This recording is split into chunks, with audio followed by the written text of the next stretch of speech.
At Sleep Outfitters Outlet, great sleep is a big deal. Save 40 to 60% every day on every Sealy, Stearns & Foster, and Tempur-Pedic. Queens as low as $249. Customer exchanges, closeouts, and floor samples. Inventory changes daily, so come in for your dream deal today. With no credit needed financing, expert advice, and up to 60% off retail, it's never been easier to get the sleep and savings you deserve. Go to sleepoutfittersoutlet.com for financing details and to find a store near you.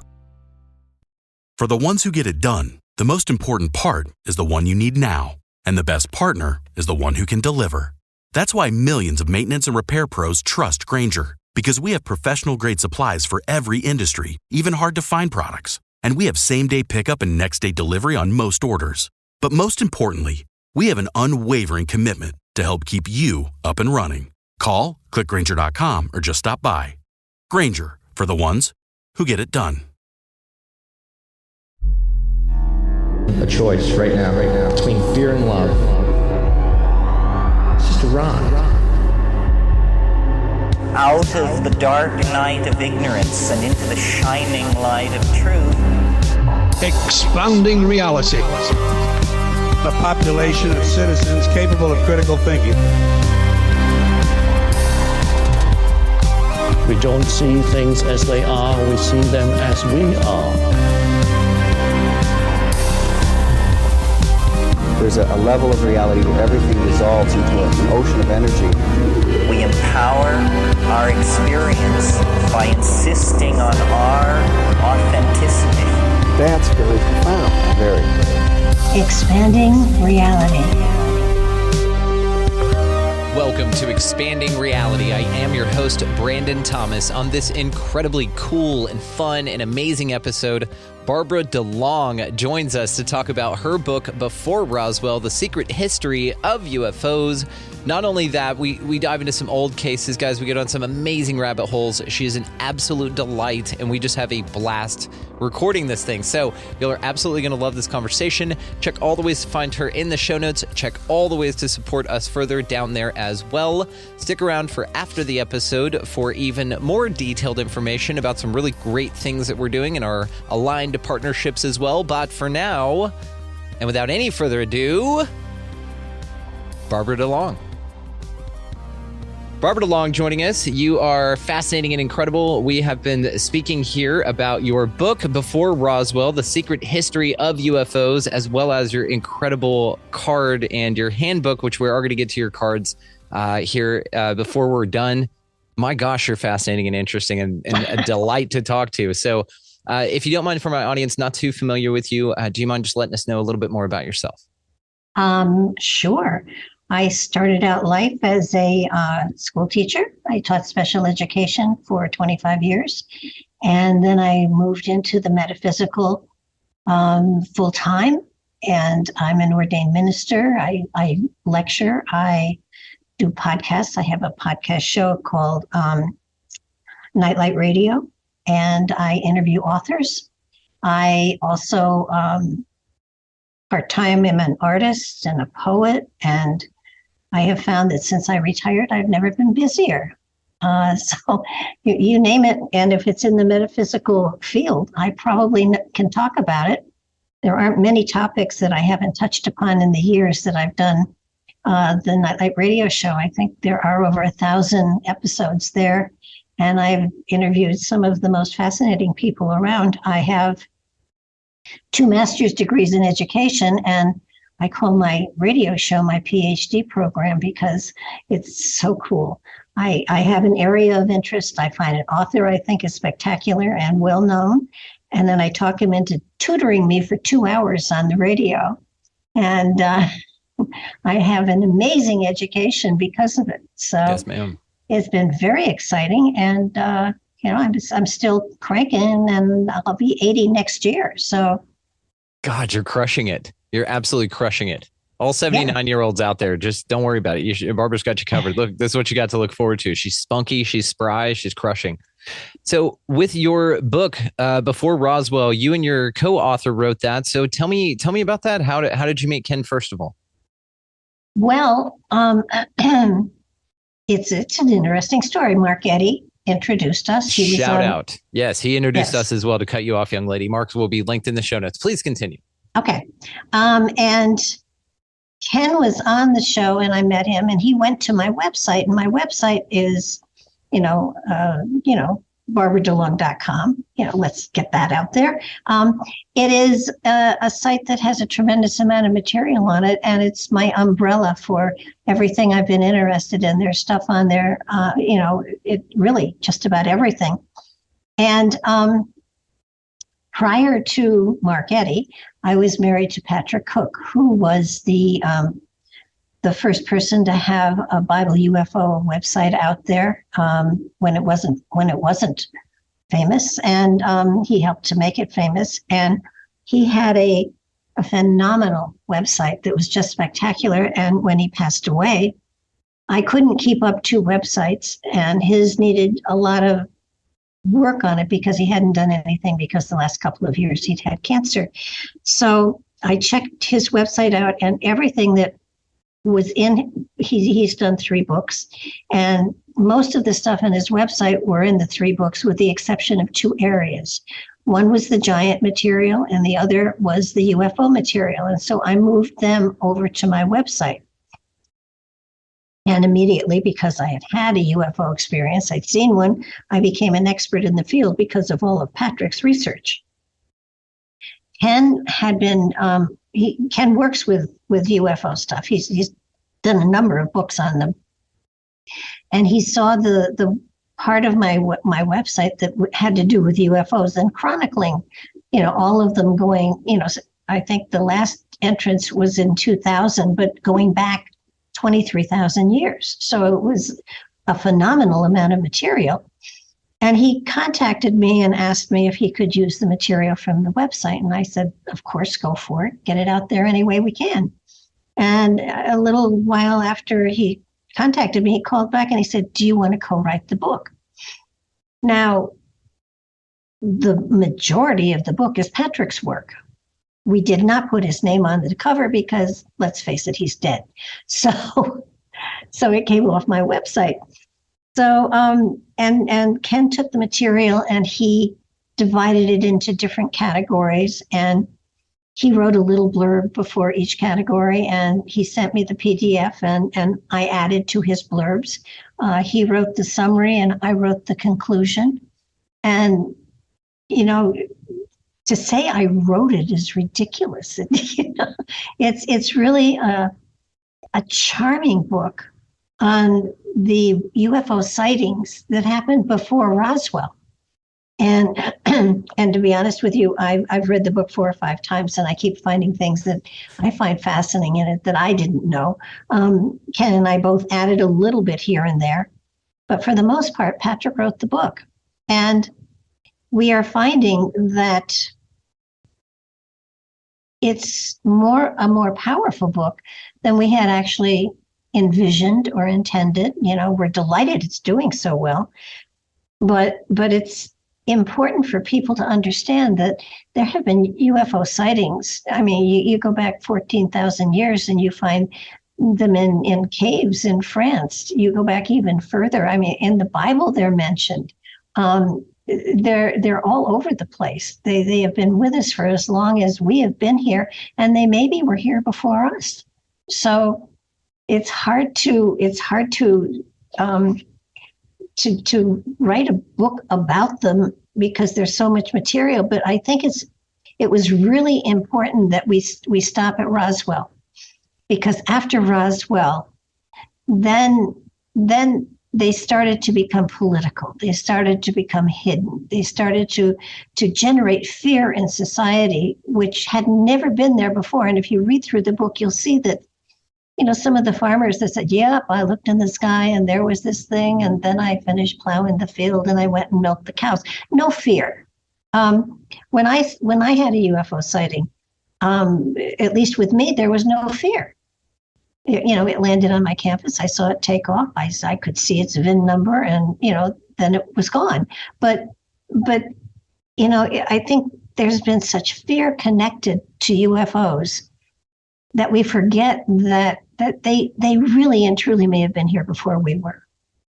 because the human condition, the human DNA, is older than the age of the planet, which means humanity came from a different place.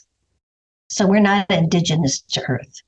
Ooh, now we're talking about what were we talking here? Hybrids, or are we talking about maybe like the theory that we used to be from Mars, like just for an example, and that Adam and Eve are really an escape ship that came here and landed here and then populated the Earth? Or are we talking some, I don't know, Anunnaki messing with some tampering, as we say? Well, according to my theory, which is different from most people's, the whole concept of Adam and Eve, the whole concept of a lot of the biblical stuff is what humans have made up to explain something they don't understand. And I don't believe that there was really an Adam and Eve. I do believe that our DNA came from somewhere else, whether it came on a meteor, whether we have been seeded by another culture, another leg of humanity from another planet or whatever. I think that the more I learn, the more I grow, the more I understand that we all have a piece of the source of all creation within us. That's our life force. That's our spirit. And that spirit has traveled through time, lifetime to lifetime to lifetime, and probably dimension to dimension to dimension, and planet to planet to planet. So the whole story of creation here on the earth is, in my opinion, a fiction to a great degree that people have made up to explain why we're here and how we're here. But as soon as you bring religion into it, religion becomes a corporate entity and no longer is a spiritual aspect. So I think that we're going through an awakening of the spiritual aspect within us that will allow us to dig through, go back to wherever the source material is consciously, and draw that kind of philosophy from it, rather than relying upon a church that was created to control people. Preach. Make Preach, sense? sister. Preach, sister. Yeah, we're here with you on this. We're smelling what you're stepping in. Well, and it's a beautiful tie-in to the biblical relation to this, because your husband Patrick did this, and that's a beautiful way to keep him alive. By the way, is to keep talking about him, and I know that that's how we do this. And so, high reverence for you, high reverence for that man. So, thank you, sir, for your work and this is a co-collaboration piece, because I'm going through your book here. Fascinating. It even has the great airship flap of 1897, which I just read. One of the books I've read this year was The Secrets of Delshow by Dennis Crenshaw. Have you ever read that? And it's about Charles A. Delshow's work and how they were found in Houston in a landfill, like all this crazy cool stuff. So you have these amazing works in here, and they, like you said, I like again that your philosophy, y'all's philosophy, to stop at Roswell, because the purity of the ones before, because there's a before Roswell and then after Roswell. And I like, though, that you focused on all these incredible sightings, because then we look at all the paintings, these ancient old Renaissance paintings of the UFOs in the sky. And it's like people have been seeing this stuff for a long time.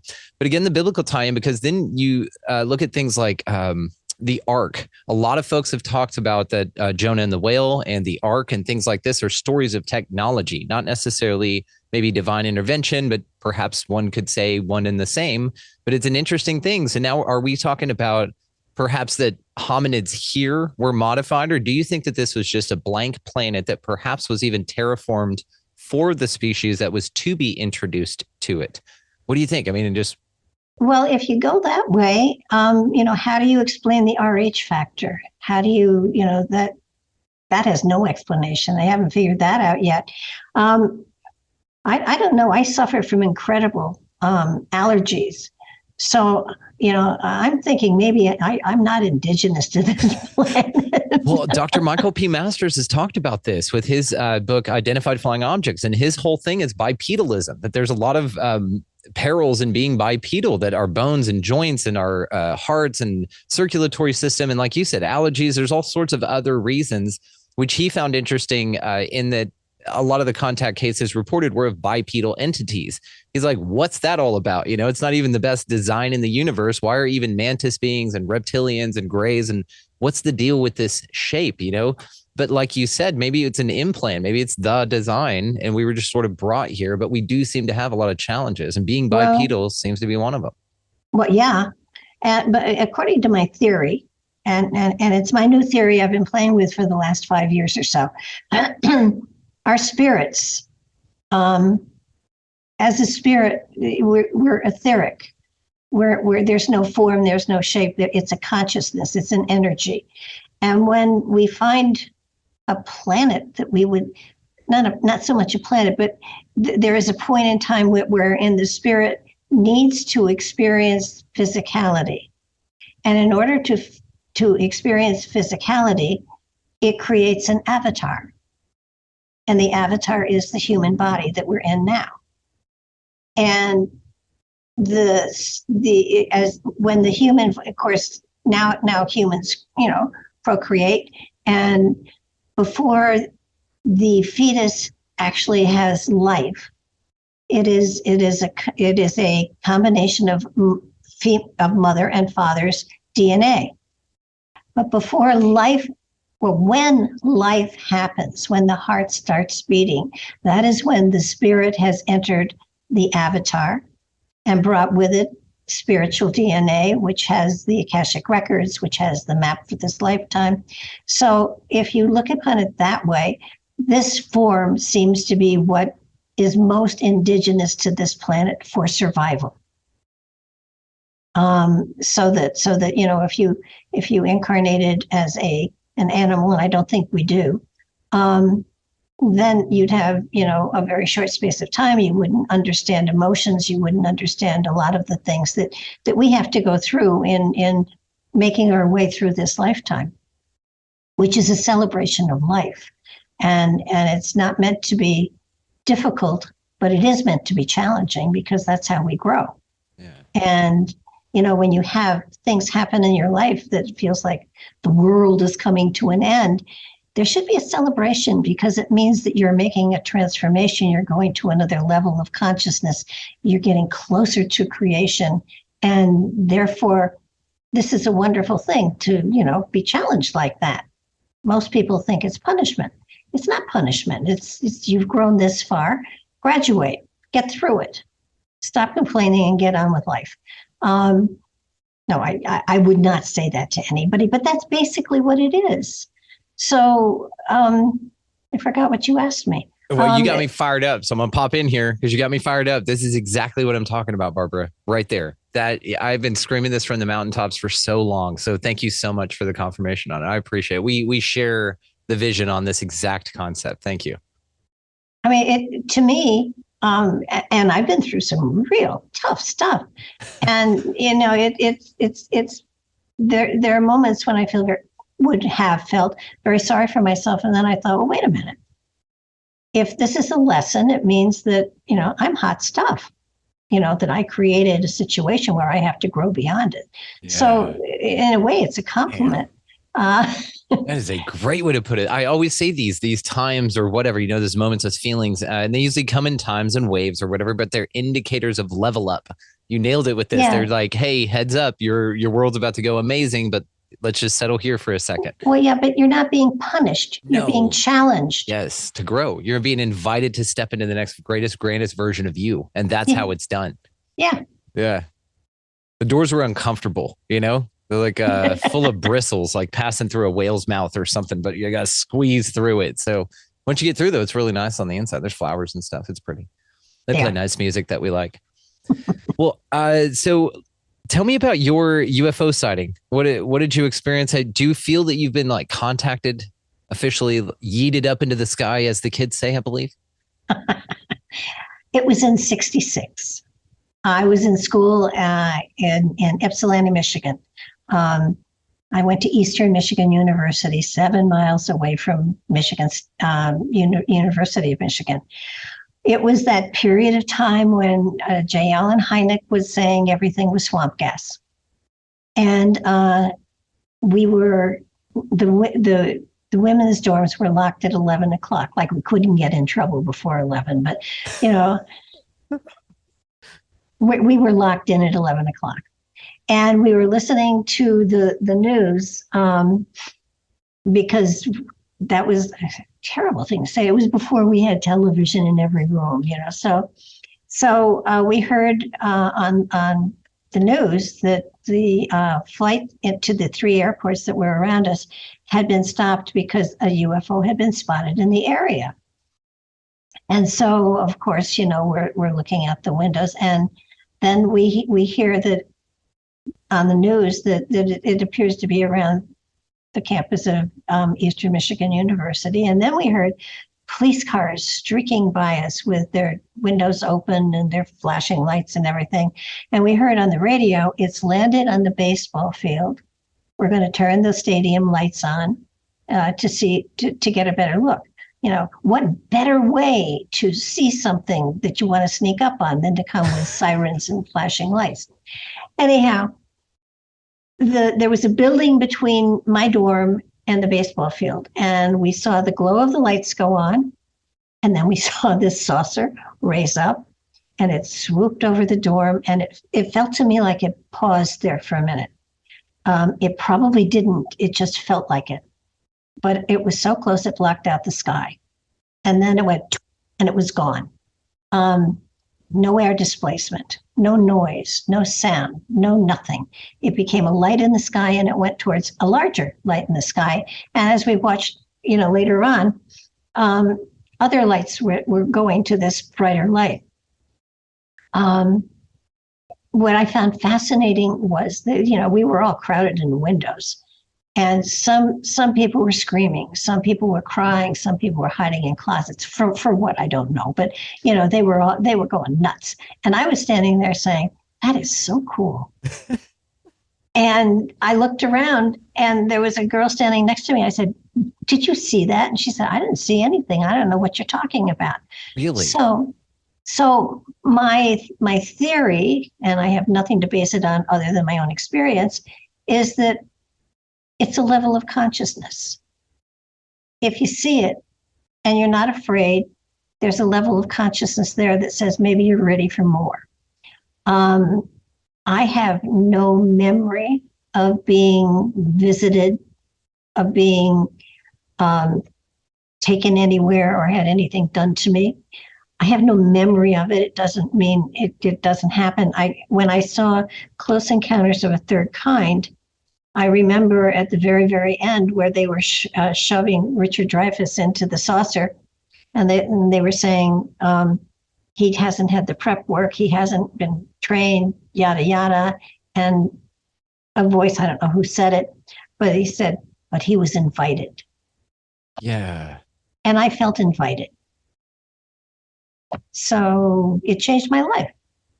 It totally opened a door that said there's far more here than you know, than you experience. And so for the rest of my life, things were never the same. They didn't feel right sometimes. And after my, you know, I've had a couple of marriages, and always there was something more that I had to be reaching for. So was I driven to this point in time? I think so, gently. Thank you very much, but driven. And when I painted the deck of cards that became the Cosmic Deck of Initiation, I literally survived on an hour or two a night's sleep.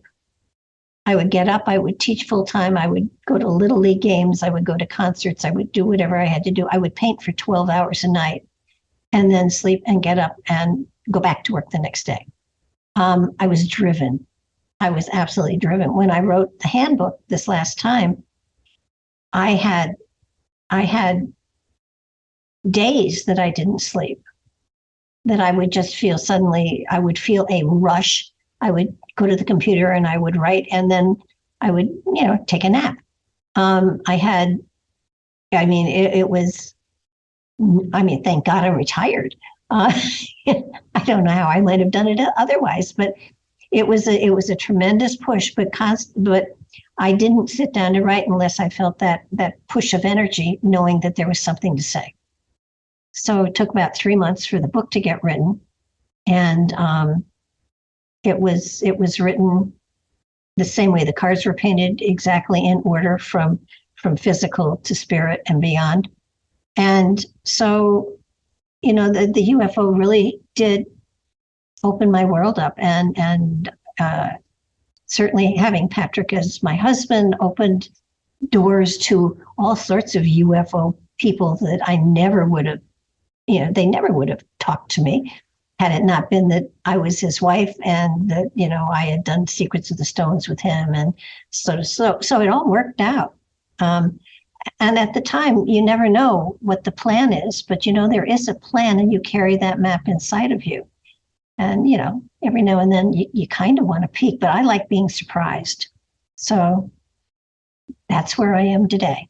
So beautiful. I'm just sitting here in reverence of you, darling, because same thing. I'm to this point where I'm just open for the universe to surprise me, myself, my higher self, whatever we want to call it. But yeah, it's in full flow, and it's this beautiful dance. Like you said, that you're guided by it, but you're not dictating how it's, you're just not dictating every little bit of it and being nitpicky and controlly, which is a pain in the ass, honestly, stepping to this side of it anyway. It was like, oh, that was an exhausting thing. Why did I feel that was necessary? Yeah. And just now I don't. It's great. But like you as well, first year and a half of this show, I survived on maybe 2, maybe 4 hours of sleep a night if I was lucky. Same thing, first year and a half, it was grind. So I'm absolutely with you. Again, just in reverence here, darling. So I do want to point out a couple of your favorite cases from the book before we move on, because I absolutely want to talk about your deck as well. So just give us some highlights, because there are just how many cases, first of all, are in this thing that you know of? Over 300. I can counted them. I didn't.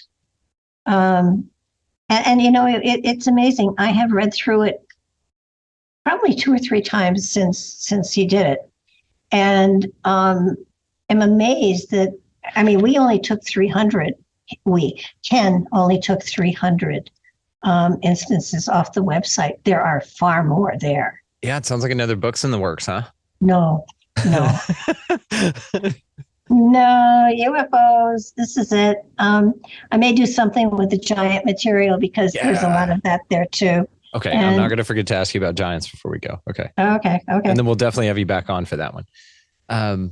Okay, so some cases, doll, if you don't mind, just some that just stand out to you. Well, let's see.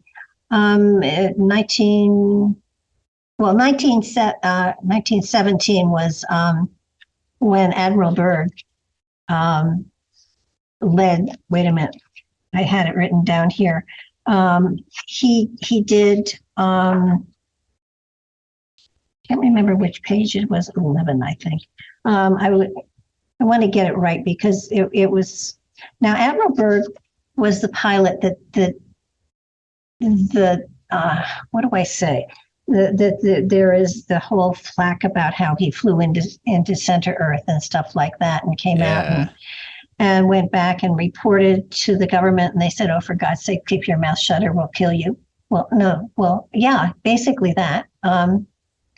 But after he did that, it was 1946 that he led a flotilla of, get this, a fleet of 13 ships, 33 aircraft, 4,700 men to Antarctica, because he thought that there was a Nazi group there under the ice and stuff like that. Because when he flew into center Earth, they had swastikas and they were speaking German, so one would think that there was some German influence there at any rate. And he was going to, it was called Operation High Jump, and it was supposedly, to take over the South Pole, right? Well, he got his ass kicked. He got down there, and these saucers came out of the water, and they beat the daylights out of them, and they came back real fast. And it was a flotilla that was ready for combat, right? And he came back, and one of the things he said to the press, they didn't give any report about what they found or anything like that, but he said that we have to be careful to be aware that there could be technology that we couldn't combat, and he was very quiet after that. Yes, he was. and it's like, and if you read his diary, it's in print of his visits to Middle Earth. It's a bit much, but you wonder, was he smoking something? But his navigator was with him, so they went along with the story. So I don't know, but I do know that when he took that, they lost a ship or two. They lost airplanes. They definitely were going down there thinking that they were in full control and going to take over this base, and they were, not a chance. They turned tail and ran. So that's one of the times that U.S. government is not exactly. Again, it's before Roswell. Before Roswell, right at Roswell. 46. It's 46, and Roswell was 47. Yeah, so right before, and it was interesting too because I've studied the Operation Hijab quite a bit, and it was right after World War II. So we had all these battered soldiers, we lost all these people, and then 2 years later, you want to drag a flotilla with all of our sons that just came back from war down to go explore Antarctica and under the auspice of looking for pigeons, and then some of them didn't come home. You're like, what are you talking about? We just got back from World War II. We just saved all of our boys. We just did this thing, and now you're going to send them out there and do this. Plus, the Cold War, it was on the right at the leading edge of the Cold War. So they're like, what the hell are we doing sending these resources down here? None of it made sense from any direction other than they were going down there to fight Nazis and get their ass kicked by UFO Nazis. It's great. Well, you got also the Battle of Los Angeles, which was 41, I think. 42. 42? Okay. Yes, ma'am. That's okay. I just said something about it the other day. That's the only reason it's right on my mind. Yeah. Okay. Well. Anyhow, this ship or ships slowly moved up the coast, and when they thought that the Japanese were invading, and so they had in Los Angeles, they had spotlights set up. They had military there. They were ready to shoot stuff out of the sky, and this we had on Patrick's show, which was Matrix Radio, we had a man on who was at the Battle of Los Angeles. He was a young kid. He watched it out of his window, and he watched the artillery shooting at this ship. It was huge, and everything exploded before it got to the ship, so that there was some sort of field around it that was protecting. Now, there were deaths. There were, they called them oh, great. There were collateral damage. There were deaths because of the fact that our missiles or our bombs hit this field and then fell to the beach and stuff, and people were killed because they were hit by the fragments of the shells that we were sending against this particular craft. And the next day, he and all of his friends went to the beach, and the Army paid them for all the fragments that they picked up on the beach. So it was amazing to talk to a man that had seen this, lived through it, and still couldn't explain it. But, it is a little reminiscent of Phoenix Lights. But, in the case of Phoenix Lights, there were no bombs or anything. So, but, those are such, and again, though, another example of there was no aggression on the saucer. The saucer wasn't fighting back. It wasn't defending itself. It was just, I guess, sightseeing. I don't know what else you call it. Yeah, sightseeing the mortar shells. Yeah. Well, bad call on their part. Yeah. It's a fascinating case, and it is one of those where, exactly like you said, I like that you referred it to the Phoenix Lights, because I didn't put it in the same category before, but now I absolutely do, just due to their non-hostility. And again, our reactions were different. The government at least didn't lie about it then. They just shot at it. Now they just lie to you and tell you it's flares or something like that. So, well, yeah. And the reality here is, after Roswell, and these, they started to put out material that put fear into the hearts of the people, which is ridiculous because I know that there are people out there that say they have been abducted. And I know that they truly believe that they were abducted. I would not call them liars. I would say that they are saying exactly what they believe happened. I don't get that feeling. I know that they say that Eisenhower made a contract with UFOs, with the aliens. Now stop and think a second. How stupid is it to sign a contract with someone from another planet who has come to this planet? I mean, what makes you think that they're going to honor it? What makes you think they live by the same code? How are you even going to enforce it? It's silly. It's an IOU for some nonsense is what it is. Let me back you up. Live by the same code. What did we do with the Native Americans when we took their land over? Oh, yeah. What makes them think they could trust us? Absolutely. Like that absolutely goes without saying. Yeah. I mean, we do not have a history of abiding by contracts. Honoring our word. Yeah. No, not at all. And a piece of paper with an alien race? Are you nuts? That just, they think we believe this? Well, that's the thing, right? There was an agreement, guys. No, it's okay. They're going to give us technology. It's fine. The military is going to use it. Y'all aren't. You'll get it in your TV or something, maybe eventually, 50 years from now. But they're just going to take a handful of folks. Don't worry about it. They were like people you didn't care for anyway. And then mostly out of like national forests and stuff like that. So don't worry about it, But we get fiber optics. You don't have to walk up to the TV and turn it on anymore. And Velcro. Yeah, and Velcro. That's right. No, I mean, I've talked to Eisenhower's daughter. I've had her on the show. Yeah, Laura. Yeah. I don't buy it. I don't buy it at all. And the different alien races, I know that Werner von Braun said that they had help with their missiles and things like that from beyond. I don't know. I don't think so. On Werner von Braun's tombstone, have you seen the Bible inscription on his tombstone? No.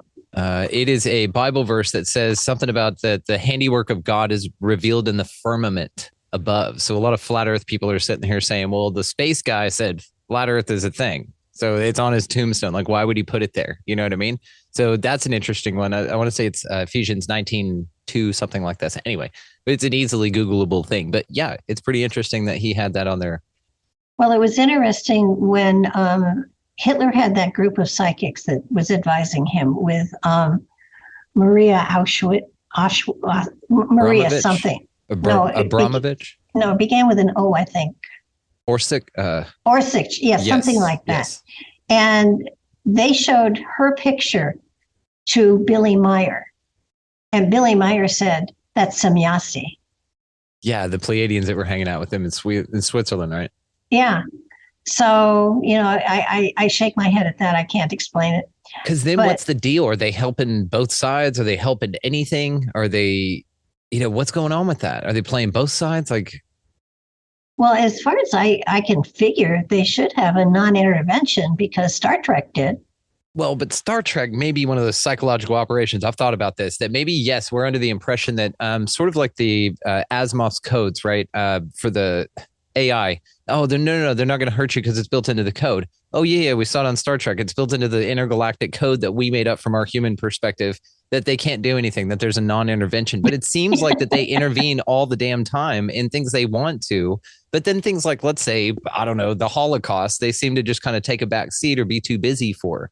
It's really interesting. I think anthropomorphize a lot of hope onto these things. A lot of like, hey, they're going to come save us. Hey, it's all working out. Hey, it's going to do anything. And then it kind of adds pacificity into the society, which they could have handled things themselves, if this makes sense, sort of like the Bolshevik Revolution or like Q. Some people say that these things are infiltrated to say like, hey, don't worry about it. We've got it covered for you from a higher perspective. And you just have to have faith. Religions talk about this same thing. So it's interesting whenever we talk about this non-intervention thing, and I'm seeing it all over the damn place, allegedly. And it's like, well, when's our intervention going to happen, right?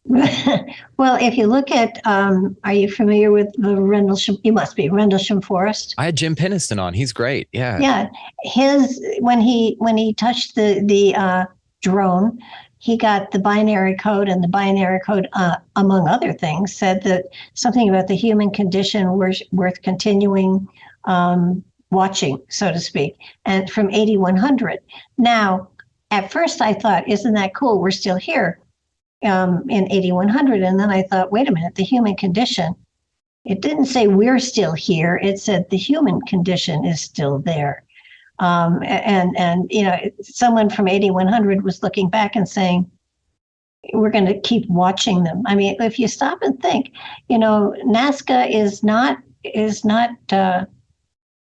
spiritual graffiti. I mean, there are things going on here, but I have trouble with signing contracts, and I have trouble with a lot of the other things they say are going on, because the source of all creation is exactly that, the source of all creation. So whatever is out there is also a brother to a certain degree of us. We have there's a connection. And I am more inclined to think that we're in quarantine until our consciousness rises to the place where our main theory isn't, can we make a weapon of it? How can we kill other people? We're awfully barbaric down here. No. Yeah. I do not disagree with you on any point of this, actually. And this is where you get like the prison planet idea, which is sort of a terrifying one to me, but that's okay. We can live with it. Now, this is Jim Peniston's message. I wanted to pull this up because I didn't have it from memory here, but here's our show. When you Google Jim Peniston's binary code message, our show comes up. Holla. So this was it right here. So he wrote down this series of ones and zeros, and actually it's here's an image of his actual notebook right here. This is the stuff that he said on the show, guys. If you remember, and in fact, I'll just link the episode back down there for everybody to check out and freshen up on. But if you remember the episode, he stuck this in a box and just wrote these numbers down, ones and zeros, just so he could get some sleep. And he wrote them all down, threw them in a box, and 30 years later, somebody on Project Camelot, when he was shooting, he had his journal with him. And the guy was like, that looks like binary code. He was like, what is binary code? So he ran it through the machine, and this is what the code that came out. Binary code transmitted by landed UFO at RAF Woodbridge Bentwaters. And this was by Jim Peniston. He touched the thing, and here you go. Exploration of humanity, 8100. Yep. So continuous for planetary advance.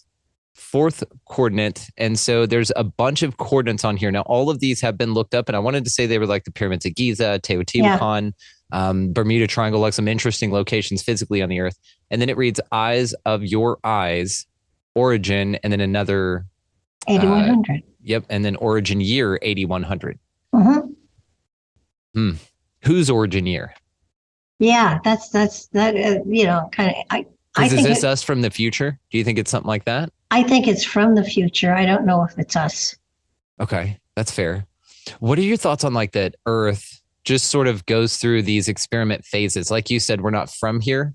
And there seems to be a lot of structures here that outdate really what man, they say, was capable of at the time, or, however you want to put that. Do you think that perhaps that there's some sort of like planetary takeover, if you want, or experiment to where it's all reptilians? And then it's just them for a while. And then maybe a cycle goes through like a Kali Yuga or precession of the equinoxes. And you basically get a speed dating with Gaia sort of a thing. Like the reptilians get their time here and then they get to figure it out, maybe blast off, and then humans get their turn. What are your thoughts on something like that? Well, if you look at Philip Lindsay's cycles of 8 cycles of humanity, he says that we go through these cycles over and over and over again. And it's a spiral. And it's at different levels, and at the end of each level, there is a mass destruction type of experience in which some people survive, and then at that point, wisdom teachers from another dimension probably come into the dimension and give us tools in order to evolve society yet again. If you look at no, I can't remember who it is now. Mark Carvello. He has a great deal of stuff going with the shifting of the poles and how the shifting of the poles puts these sites that are, especially in South America, as older than Giza, because they're all oriented to north south, and the ones in South America are off, and they're off because there was a pole shift, and the pole shift sometimes shift as much as 2,000 miles overnight. So you can imagine the kind of destruction that the world goes through at that time. And then every now and then the poles actually shift so that the South Pole becomes the North Pole and the North Pole becomes the South Pole. And so, I'm kind of inclined to go, with them. I think my problem with yugas is that we always go back to square one and we never get beyond their last level. So I'm not sure I buy the yuga stuff as much as Philip Lindsay, who's spiraling constantly upward so that our level of consciousness is evolving, hopefully. Honestly, cognitively, that makes more sense to me. And that resonates with me more. I know if you want to use that woo-woo term, it absolutely resonates with me more. It feels more like a progression, because why would you just kick all the blocks over and start over? You would still, after having the knowledge of building the castle with the blocks, you would still know how to build blocks. So you yourself wouldn't erase your memory completely. Like, this has to be an evolutionary process, because there are too many things, like you said, with the Akashic, with the information that folks just have innately, seems to be some sort of higher, you've lived a few lifetimes, you've gotten some stackable, data on top of this, of some measurable results. And that would seem to be, again, then the point of all of these lives, right? What's the point living all these damn lives? Maybe it's just a quarter you put in a machine on the other side, you live the life and then it's over and then you're just done with it. Oh, I'm going to go play the Barbara DeLong game now. And then you put a quarter in the Barbara DeLong game and you're running around as you the whole time. I'm more with you. I feel that there's something way bigger happening. And I feel that with conversations like this and all the stuff that we do here, it feels that this is what's getting us closer, is by asking these questions and expanding consciousness in this way. So I'm grateful for your participation in this activity. I did want to ask you about some of the UFOs that you think are man-made. Do you think that this is strictly an extraterrestrial or divine thing, or do you think that man has been able to whittle a few in his backyard there? Well, I think prior to 47, I think they were other people, other cultures, other races, or whatever.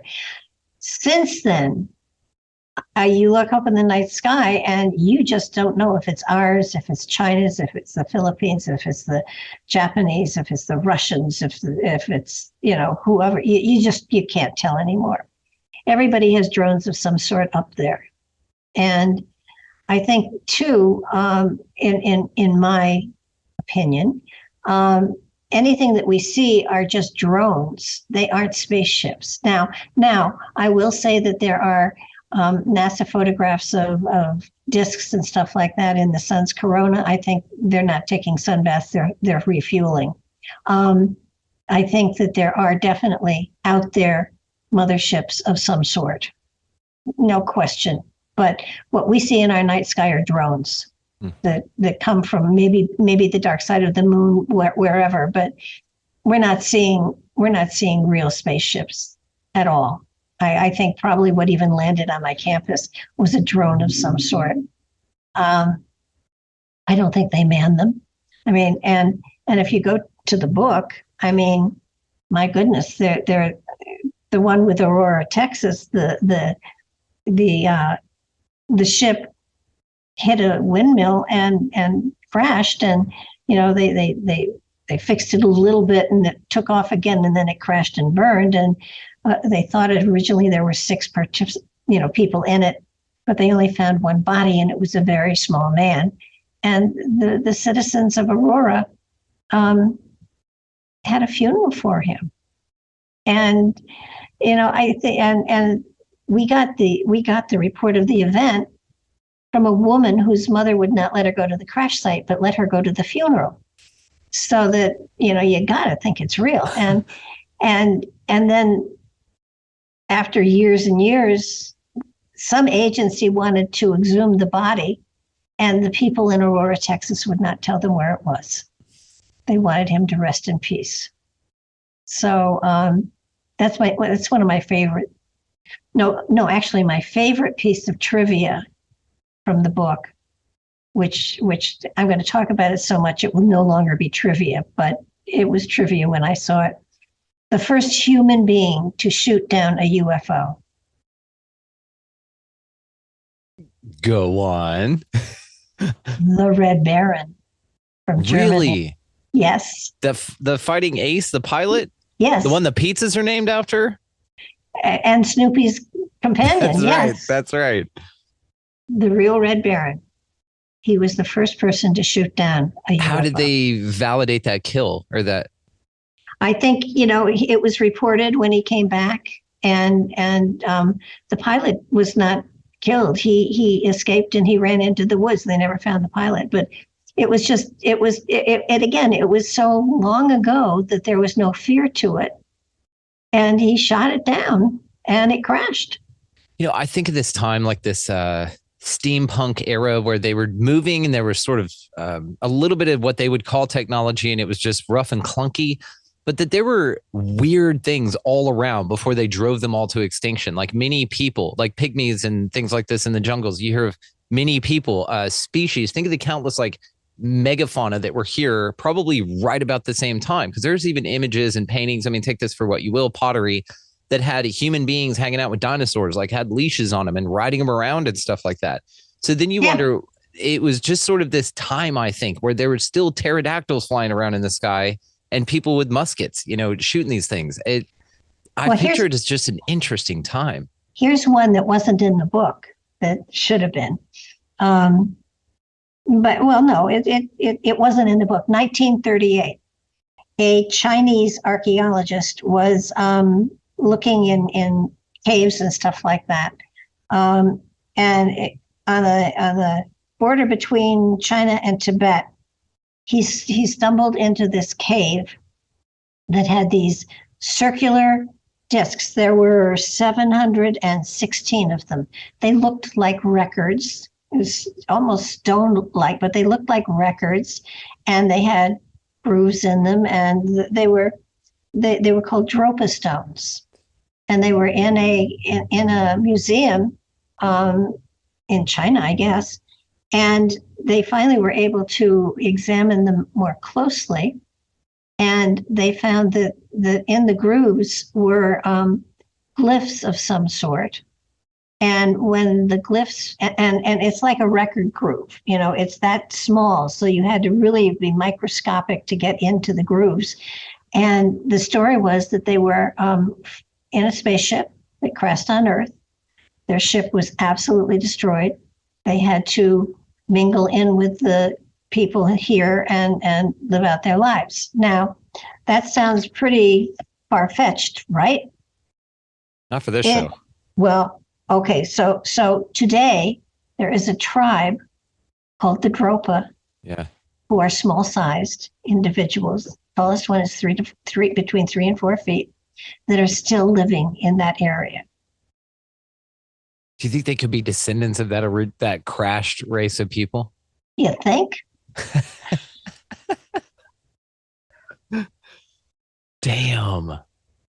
See, it's stuff like that, right? That wouldn't make the, Adam and Eve scenario that far-fetched. Maybe it was just something to where a UFO crashed here and there was nothing here. Or maybe there were a few things here, but we could breathe the air and all that kind of stuff, and it just worked out.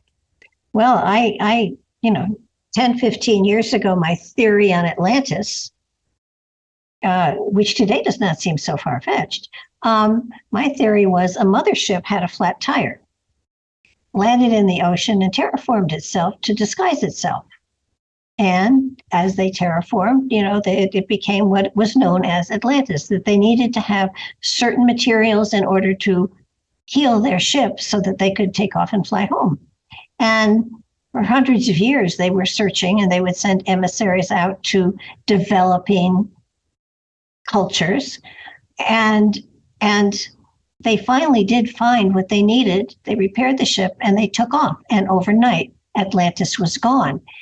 However, the people that they had left here, because they left all their emissaries here because they were get out of town quick, had technology that were able to move stones, were able to do, and those were the builders of Stonehenge, of the pyramids, of the stuff in South America. And after they died out, of course, their technology went with them, and their ability to move stones with thought or music or sound or whatever. So that the actual builders of all these edifices were only a one generation, and and yet the people may have been longer lived than we are, so that they may have held on longer. Wow. I like that Atlantis theory. I really do. I've heard something similar with something having to do with a couple of different cultures here, like specific races of people coming here, and then their ship being specifically either marooned or invading or something like that. But it's an interesting theory. It's a fascinating, because we can't rule any of it out. And this is what makes this conversation so much more fun, I think, is that kind of history is so much cooler than any boring, like little, I don't know, even with dinosaurs running around a comet hitting, that's fine. But this is so much more interesting, and it just sort of gives us something more to look forward to, I feel. You know what I mean? It's cooler, right? Well, you have the guy that did the coral castle in Florida. He was using sound to move all of those stones. And, of course, he did say he had figured out how they did it in Egypt, and he probably had. And I think it's very sad that he never shared it with anybody, because it was, he was moving incredible, huge stones overnight with no machinery, no nothing, no help. And unfortunately, he was so much of I guess, an introverted person that he didn't share with anybody, and he just quietly took his secret with him to the grave. Yeah, I wonder, because Ed Lee Scallion, he was this, 5'0" Latvian guy that moved over here, right? And that was his whole thing, is he was here to create his castle for his love, his Sweet 16 that was supposed to move over here. And then he got over here, he started working on everything, and then she broke his heart and left him. She said, no, I found another dude. And so now he's here. And so I wonder, this is just one of my things, I don't know, in the phenomena we do this, I guess. I wonder what it would have been like, the alternate universe where she did come over here. And maybe Ed Lee Scallion was able to share that work with everyone and maybe create an incredible technology out of there and be motivated by love, be inspired rather than heartbroken. I think that's honestly just what happened. He got heartbroken. Oh, yeah. No, I totally agree. And take care of your men out there, ladies. we're more frail than you think. Well, it's a thought, but I believe that our spirits, and there's a big difference between our brain, which is I consider the brain, the soul, and the spirit, that piece of the infinite that is within us. So that it's body, soul, spirit, instead of body, mind, and soul. To me, are interchangeable. Okay, and it's the spirit that travels through time and stuff.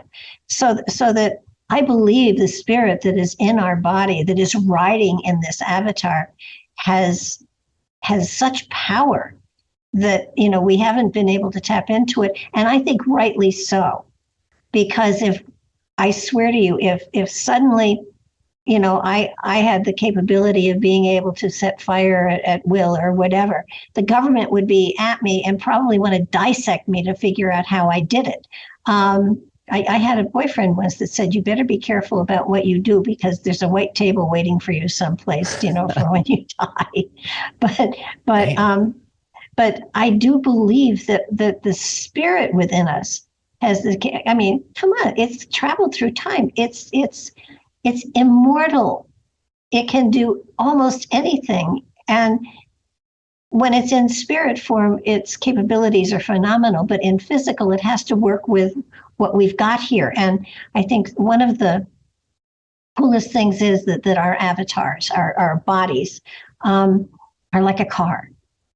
And we designed our car, and it has the options that are all there, but we don't have the handbook that goes with the car. So we can turn the headlights on and maybe the windshield wipers, but that's it. And And the spirit within sometimes has to get frustrated that it's not able to make its way into the consciousness to be able to facilitate the use of the power that's there. I think we have been so, it sounds terrible, but corrupted by religion and limited by religion, because our power is our power. And to think that we have to be controlled by a church or a belief system limits our capabilities. And I'm not saying there's not a source of all creation, a divine source that is pure love. I mean, absolutely, I know that's there. I believe that with all my heart. But I don't believe that the element of worshiping is part of this deal.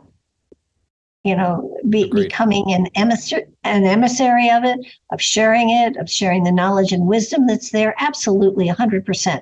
But creating a religion, no, we are our own temple. We are our own religion unto ourselves. And, you know, well, religions are at the point we are with this, probably with the unity consciousness perspective. They're a little narcissistic, aren't they? Because you sit there and just sing songs to yourself all day and praise yourself all day and then bow down to yourself. But then your physical self, can't be as good as yourself. You know what I mean? It's it's just an interesting process that these folks engage in.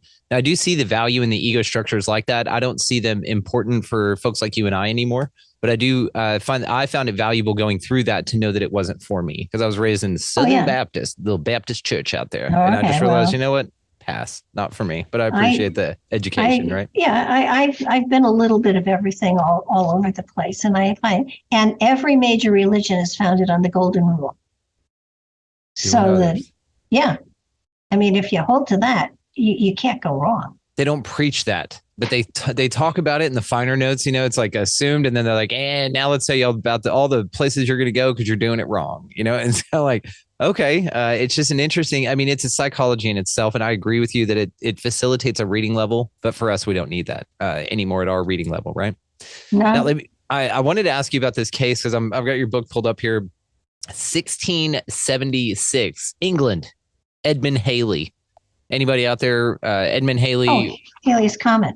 Yeah, Halley's Comet. But he saw something before that. So in March of 1676, when he saw a vast body apparently bigger than the moon, he estimated it at 40 miles above him. He also stated that it made a noise, I love this, like the rattling of a great cart over stones. What a description.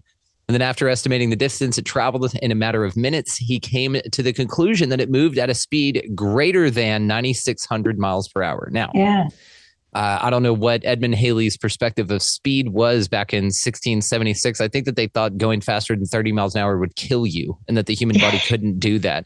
Yes. But 9,600 miles an hour, I like that because he was 95. No. It had to be 96. This is fascinating. I mean, it's an interesting thing. And again, the rattling like a cart over great stones. I mean, it's one of those interesting stories. What are your thoughts on sort of a breakaway civilization that maybe there's a part of humanity early on, maybe before Halley's time here, that figured some really interesting things out here, or maybe took the hedons of the Atlantean teachings and just sort of did their own thing and let humanity go the way that it did, which is mostly what you and I participate in probably, but then also decided to maybe shag ass and see what they could do with some really cool technology. Again, I'm sort of reminded by the mid 1800s airship sightings. In that book, he talked about this NB gas that they used in these airships and that it was very secretive and that nobody could know the secret formula. And so I'm thinking that perhaps even then within those ranks of the secret organization, even one person controlled the NB gas that powered all of these things. And when he died, this Pete Navarro guy, when he died, Peter Mingus rather, all of it went with him. So the Air Club ended allegedly. So again, this idea of breakaway civilizations and stuff like that. What do you think? Well, I think there's a possibility. I do believe that in the Arctic, there still is some sort of group of people underground there that are hiding out. And I would hide out from what's going on in the world today, too. I think that over the generations that they, when the war ended, they were kind of marooned there. And that I think they probably are still there. I find it very difficult to understand why there are places in the Arctic where there are no fly zones. Why? Not even polar bears are there, for heaven's sake. And commercial flights don't go over. I mean, it's very, very, very interesting. You can't go there. Even the people who are like, oh, you can go to Antarctica. You can go to a 3-mile peninsula, that's heavily guarded all the way around it. You can't go anywhere further than that. So it's like there's a consideration to these things, but I'm with you. There's some massive mystery going on here. It's huge and it's amazing. And I think you and I just keep finding more things like what the official story here is as just non-pacifying and at least something that we can look at to say, well, that's not what's going on. So we can start with that. It's today every now and then when I hear something, it's like, oh, you got to be kidding. How about these stupid balloons that helped us so greatly on the sale of this book, because the book came out exactly at the same time these balloons went across the country. Perfect. And, the one balloon, after it had gathered all its information and relayed it back to its source, we shot down. Good for us. They should have shot it down over the Azores. I don't know. Don't get me started. But the other balloons, the octagon-shaped one, what about that? Yeah. That was metal. That wasn't a balloon. And the other one, there was another one too. They give no indication of what that is or where they were. It's right back to Roswell. It's like it was a weather balloon. No, it wasn't. Yes, it was. And people will forget. Not today, not anymore. You don't tell me that the one balloon was, it had the capability of sending and receiving directions. It was steered. It wasn't floating on any airwaves. It was going over military bases and, holy crap. How stupid do they think we are? Very stupid. Incredibly. Very stupid. I have a theory on this. I think that they're making it that dumb on purpose. What do you think? So that people will absolutely look at it and figure it out. I think that there's honestly like a big play going on here to where it's a big, like you playing you in a game of how you doing kind of a thing. And that really sort of the powers that be that have control over this information are leaking it in a way. Like you said earlier, if you could just start setting fire with shit, it'd freak you. Not only would there be people knocking on your door, but think about it, Darla, it would freak you out. You would be like, what the hell is going on here? It would be a shock. And so I feel that a lot of these things are being revealed as they can be, but also there's a dumbness in society that keeps getting propped up in people's inability to see these things. And then there's these leaks that are coming out that are so obvious. They're obviously fakes or dumb or something. I feel that there's a meeting in the middle that's occurring is what I feel. And I think that you and I are just sort of out here going, well, okay, we can see it. But it's, they tell you something and they expect you to swallow it whole cloth. It's stupid.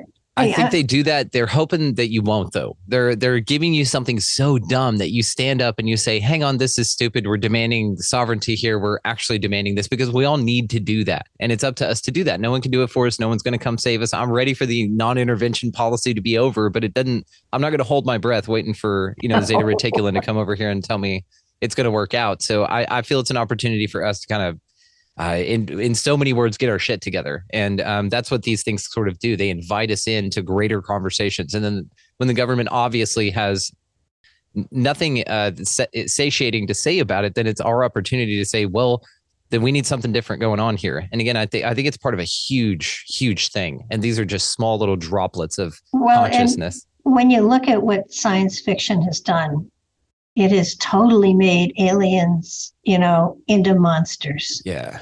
And when you look at what humanity has done with wise people that have come preaching peace and love, we kill them. Mm-hmm. We used to. I don't think we're doing that much anymore. I think it led us to the point to where we got to this critical mass. I really feel it. And I know you feel this is different than phenomena too, even just on the UFO conversation. Oh, yeah. I would have been burned at the stake long ago if I probably was at one point burned. I was going to say, you and I have probably been stoned, burned, all that. You and I have been witches tied up right next to each other going, well, maybe in another life. I don't know. We'll come back in 2023 or something. And do a radio show. I just, to me, it feels like they're trying to make us afraid of something we shouldn't be afraid of. Agreed. This is why they always have military people on talking about it, not Barbara DeLong. Why aren't you on Fox News talking about this from your perspective, having been an experiencer and a contact to yourself? Like, what's going on with that? Oh, hey, it's phrased in the military. I think that's on purpose. Yeah. Well, and I think the one thing that really makes me slightly crazy is, there are times that many of the cultures have been saved by the ant people, right? And everybody thinks that these are people that look like ants, and that's just stupid. They live underground. Yeah. Therefore, they're ant people. I mean, the sky people live in the sky. I mean, it doesn't mean that they flap wings like birds. It means that they're in ships or whatever. I mean, they are taking things that are happening and they are making them frightening for people. And I don't understand that. I think that's on purpose. Absolutely. I mean, you look at the places that have been dug, Darren Kuyu for one, who is, 13 levels down. It's carved out for humanoids. It's not carved out for ant-like people. Yeah. Please. It just, I don't know, sand people live in the desert and, the whole thing. So anyhow, that's my thought on the whole thing. I think that over time in history, these vehicles, whatever, look at in the Bible, the wheels within the wheels. I mean, everything has always been described within the frame of reference of the culture that was experiencing it. So if something happens today, we will only describe it to our own frame of reference. And you have to think that the cultures or whatever that are visiting us or already here are so far ahead of us that we have no way of, I do believe that there is an etheric culture that lives possibly in the same dimension we do, but the frequency is so different that we don't even, rub elbows anywhere. Yeah. That there could be right here. Yeah.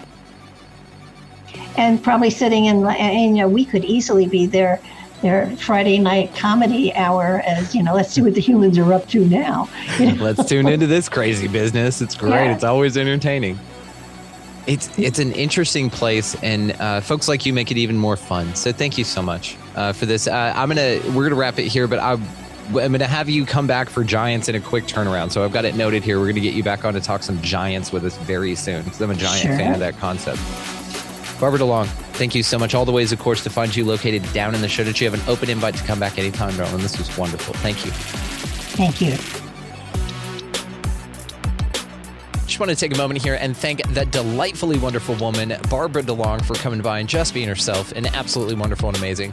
Her book, Before Roswell, The Secret History of UFOs, will be linked below, as well as how to reach out to her, as well as how to reach out to Mark Eddy to thank him for that connection.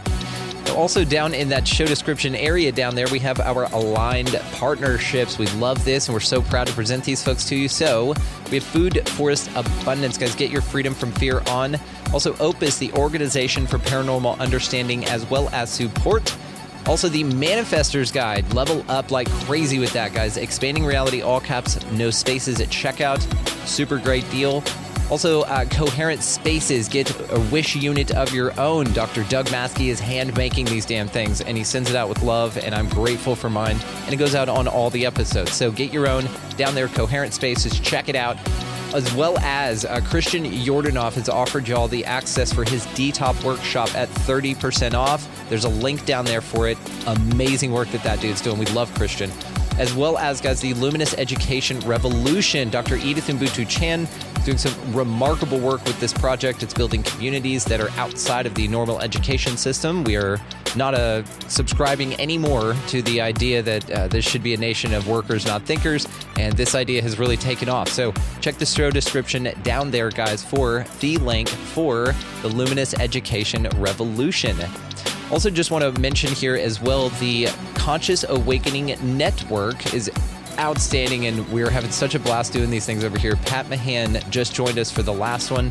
These are every Friday night from 8 to 10 p.m. Central Time. So just do the math accordingly. Come hang out with us. It's completely free. It's completely live, and it's a lot of fun. So with all that being said, guys, thank y'all so much for being here, for being a part of all of this, for enjoying all of this messaging, for being on board with our mission. A lot of wonderful things are happening with the publishing house. Reach out if you'd like to be of service in any way. If you're like, dude, I'm just tired of sitting on the sidelines, I got to get involved. We have so many amazing projects and incredible people to connect you with. Reach out if you feel called when hearing this. I also just want to take a moment here and thank you all for everything that you are doing for the collective and for yourselves and for your families and what you're doing to level up here. And so I bid you farewell at the end of this episode by just encouraging everyone to just continue moving about this incredibly beautiful place.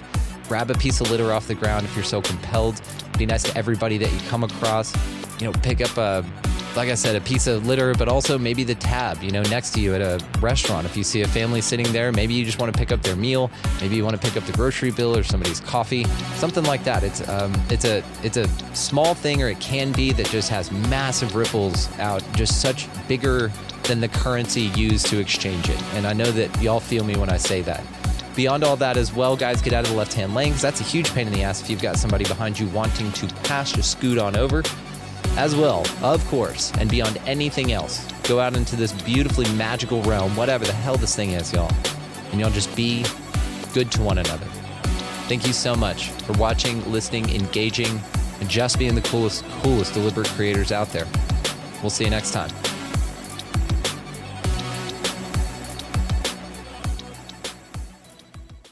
For the ones who get it done, the most important part is the one you need now. And the best partner is the one who can deliver. That's why millions of maintenance and repair pros trust Grainger, because we have professional-grade supplies for every industry, even hard-to-find products. And we have same-day pickup and next-day delivery on most orders. But most importantly, we have an unwavering commitment to help keep you up and running.